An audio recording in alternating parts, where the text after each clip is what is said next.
જો યાર જે સારું છે એ સારું છે જ. એ કહેવામાં કોઈ નાનપ ના હોવી જોઈએ. સો હું અહીંયા હ્યુસ્ટનમાં છું 4 એક દિવસથી.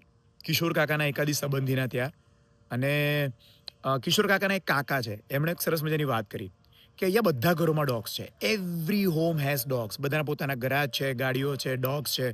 સવારે વોક માટે ડોગને લઈને નીકળે. સાંજે હું ઘણા બધા ડોગ્સને હાય કરતો હોઉં છું એમના.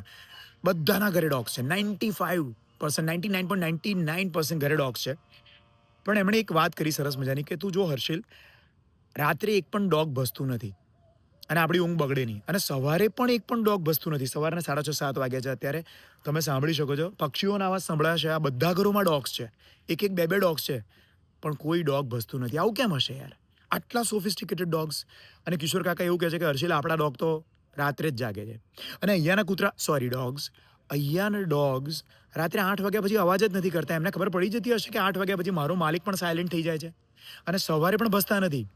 ક્યાં તો પછી અત્યારે અહીંયા એવું હશે કે રાત્રે માલિક કૂતરાને સુવાડીને ઊંઘતા હશે. કાં તો પછી સવારે માલિક પહેલાં જાગતા હશે અને કૂતરા ડોગ્સને જગાડતા હશે. આવું કેમ હશે? તમને કંઈ ખબર પડે છે? હા, એક વસ્તુ બીજી પણ છે કે અહીંયા કોઈ કૂતરાને સળી કરવાવાળું બી નથી.